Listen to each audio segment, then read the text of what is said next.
Russ, you told some of our colleagues on Bloomberg Television earlier this month that taking a look at Paramount's offer at the time, that they were pretty much offering to overpay for Warner Brothers. Has your view changed at all?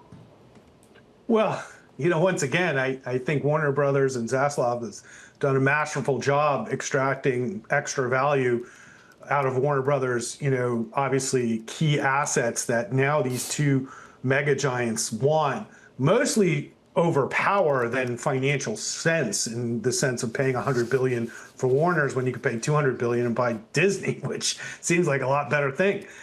So, this is quite a battle, and one that will take some time to see how it resolves. Well, Ross, to that point, I mean, what do you make of the ferocity with Paramount is going after Warner Brothers? Why do you think they so much want this asset at this point? A lot of that has to do with the fact that Paramount Skydance doesn't have like a ton of firepower in Hollywood. Paramount was in trouble when Skydance bought them. They have not done very well under Shari Redstone's management, and now he took it over, and it's like, what's the next step I can take to become a powerhouse in Hollywood as fast as possible? And buying Warner was like sort of a coup in many ways, to go from basically almost nobody in Hollywood to kind of one of the biggest players in just a few years.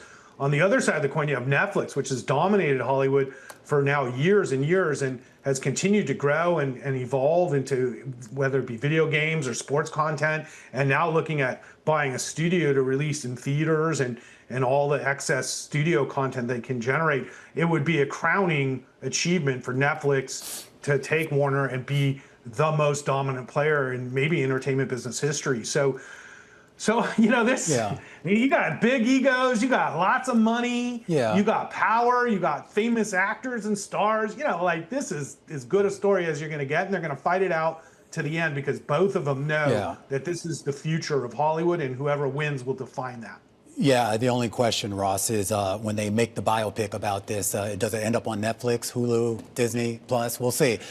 In all seriousness, though, it does get It'll be on Netflix. It'll be on Netflix, right? But particularly if they don't get it. I am curious, though, Ross, about the financing structure. And it's hard to kind of wrap my head around what shareholders want. I know that the White House is going to play a big role in who gets this. But when I look at the two deals, it's one thing for Larry Ellison to come out and say, look, I'm going to put up $40 billion to make sure that my boy gets his prize. But when I look at the structure of the Netflix deal, it just seems a lot cleaner. You have the banks involved. They're not diluting shareholders with the lending in the way that Larry Ellison's deal would dilute shareholders. I would think shareholders would want to embrace that, even if the dollar amount might be a little bit smaller over the Paramount bid.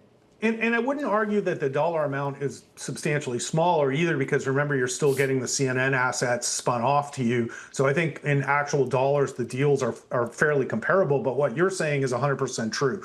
Netflix has a great credit profile, tons of cash flow.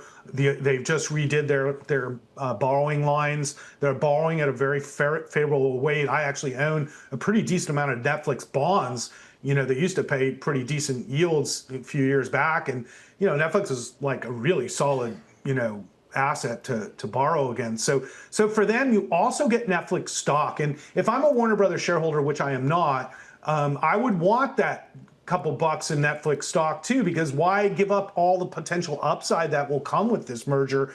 Not to mention what I consider much more established management at Netflix. When you look at the deal from Warner Brothers, it's just leverage and 100 partners and everybody just hoping that they can, get enough equity capital, which I'm sure they'll be able to do at some point, but they're sort of cobbling together money wherever they can find it. And I still think they need to offer $2 or $3 more if they really want to win this bid. I don't think they're going to win head to head. And I didn't get the impression that Trump was so happy with the Ellisons taking, CBS and everything after, some of the reports that he was unhappy with or whatever. Yeah. So, where this goes, I think Paramount is the weaker player here, and Netflix is in pole position, and they need to come up with more money somehow to really make it that much better than Netflix, or else I think they're stuck.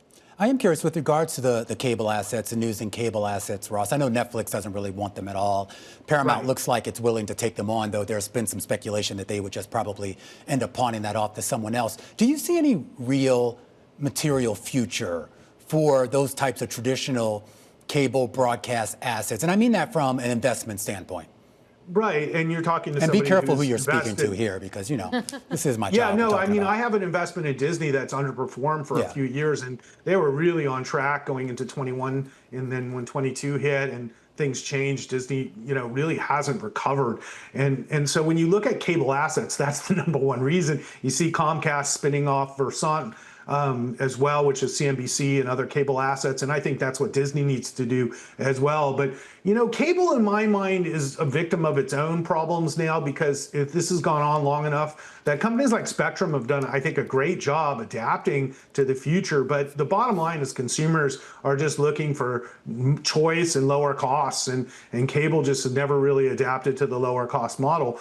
So that said, it probably costs more money now to watch television than it did when cable was the only guy around, when you add up all the subscriptions. So the bottom line is cable is dead. My kids don't even know how to turn it on. They spend a lot more time watching YouTube than anything else. And when you look at the future, it is not people buying cable. And that's just a fact. Yeah, absolutely. And on YouTube especially, it feels like it's eating everything. But Ross, I actually wanted to go back to a point you made on Netflix, actually, that you're an investor both in the equity and the debt. I find that really interesting because that's a question that a lot of investors confront when they really like a name. So I'm just curious what your decision tree looks like when you're making that choice between, do I buy the shares or do I buy the bonds?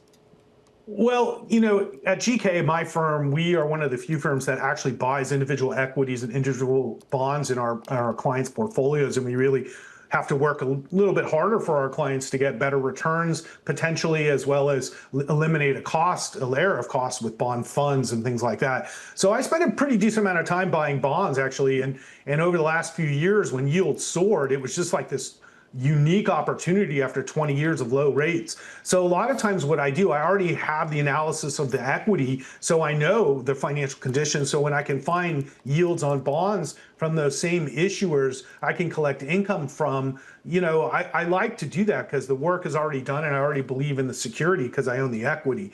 So I find owning debt a wonderful way to complement your equity exposure when you want income, like in your IRA account, let's say, where it's tax deferred or tax free in a Roth IRA. So these are more advanced strategies we use at GK for our clients to try to do better for them. And that's why we own a good slug of Netflix bonds that we bought, I think, around the 6.5% range, which is a very good return now because we've made principal gains as well as collecting the interest.